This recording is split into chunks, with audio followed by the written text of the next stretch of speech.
ताज्या बातम्यांसाठी महान करेला सबस्क्राइब करा आणि बेल आयकॉनला क्लिक करा। इचलकरंजी महानगरपालिकेसमोर कामगारांचे जोरदार निदर्शने, सरकारच्या विरोधामध्ये घोषणाबाजी। केंद्र सरकारच्या कामगार विरोधी, शेतकरी विरोधी आणि देशविरोधी धोरणांचा निषेध करण्यासाठी इचलकरंजी महानगरपालिकेसमोर नगरपरिषद कर्मचारी समन्वय समितीच्या वतीने जोरदार निदर्शने करण्यात आली। यावेळी केंद्र सरकार व महाराष्ट्र सरकारच्या विरोधामध्ये घोषणाबाजी करत शासनाचा निषेध व्यक्त केला। मागण्यांचं निवेदन महापालिका प्रशासनाला देण्यात आलं। सुधारित राष्ट्रीय निवृत्ती वेतन योजनेची अंमलबजावणी करावी। 10 वर्ष रोजंदारीवर काम केलेल्या कर्मचाऱ्यांना सेवेत घ्यावे।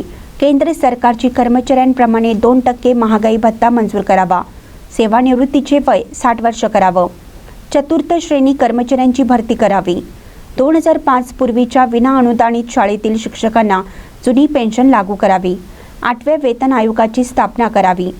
PFRDA कायदा रद्द करावा। सार्वजनिक उद्योगाचे खाजगीकरण रद्द करावे। केंद्र सरकारने केलेले 4 कामगार कायदे रद्द करावे। शाळा नवीन राष्ट्रीय शिक्षण धोरणाचा पुनर्विचार करावा। या मागण्यांसाठी केंद्रीय कामगार संघटनांनी भारत बंदची हाक दिली होती। सदर आंदोलनाला पाठिंबा देण्यासाठी इचलकरंजी येथे नगर परिषद कर्मचारी समन्वय समिती कोल्हापूर जिल्हा शाखा इचलकरंजी यांच्या वतीने महापालिका प्रवेशद्वारावर निदर्शने केली। यावेळी कामगार नेत्यांनी आपल्या मनोगतामध्ये शासनाने या मागण्यांचा विचार करून लवकरात लवकर अंमलबजावणी करावी, अन्यथा तीव्र